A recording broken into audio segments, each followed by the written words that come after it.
Le plateau de Sauguet se trouve au-dessus de Gèdres, dans les Hautes-Pyrénées. Il s'agit d'un plateau qu'on peut atteindre en voiture, beaucoup de neige en hiver, et qui propose une superbe vue sur le cirque de Gavarnie. Oui, voilà, moi je m'appelle Sophie.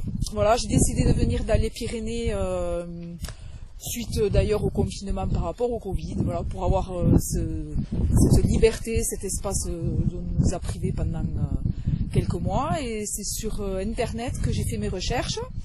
Et je souhaitais en fait avoir une location atypique. Et j'ai découvert les roulottes qui se situent à Gavarnie-Gèdres. Et de là, voilà, on a fait quelques coins qui sont quand même assez renommés, comme le cirque de Gavarnie, le lac de Gobe, voilà.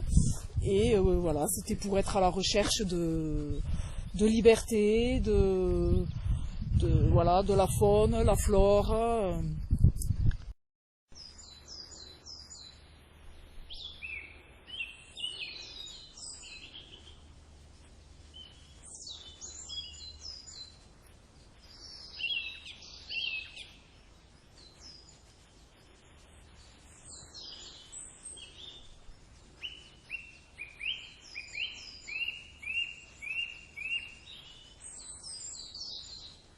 Bonjour, moi c'est Virginie. Alors ici on est au plateau de Sauguet dans les Pyrénées, un endroit époustouflant.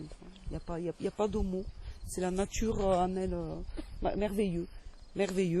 On a été au cirque de Gavarnie, au lac de Gobe qui est magnifique aussi. C'est une eau turquoise avec quand il y a le soleil. Et des fleurs, comme on n'en voit plus trop de nos jours, c'est voilà, la vie, tu vois, la nature à l'état pur, une merveille. J'y viendrais vivre, hein, ouais, si je pouvais. Ah, enfin, si vous êtes d'où alors? Castres, dans le Tarn. Et ici, donc, c'est la première année ou la première fois ou pas du tout? Non. Dans les Hautes-Pyrénées, c'est la première fois? Non, je suis déjà venue dans les Pyrénées, plus en hiver. Saint-Lary, Mondolme. Cet été, j'y reviens à Bonastre, ouais. Les Pyrénées. Ouais, d'accord. Et ici, là, vous allez jusqu'à où alors? Et là, on va faire une randonnée. On va essayer de rejoindre un peu se rapprocher du cirque de Gavarnie par un petit chemin. Les granges foraines. Bâtir avec les richesses du sol. La grange foraine, typique de ces lieux, est construite à partir de matériaux extraits sur place, tout comme les murets et pratiquement toutes les habitations. La grange était autrefois couverte d'un toit en chaume, dont la paille provenait d'une céréale cultivée localement, le seigle. Les penaos, drôles d'escalier, permettaient de tenir la paille des toits, recouverts d'une dalle de schiste. Leur légère inclinaison vers le bas et sur l'extérieur avait pour but d'évacuer l'eau de pluie vers l'extérieur. Toutes les granges étaient orientées de profil au vent nord-sud, et bien souvent à proximité d'une source pour l'accès à l'eau.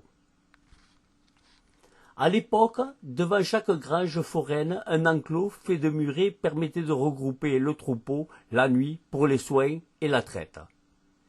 Un arbre, bien souvent un frêne, bordait la grange.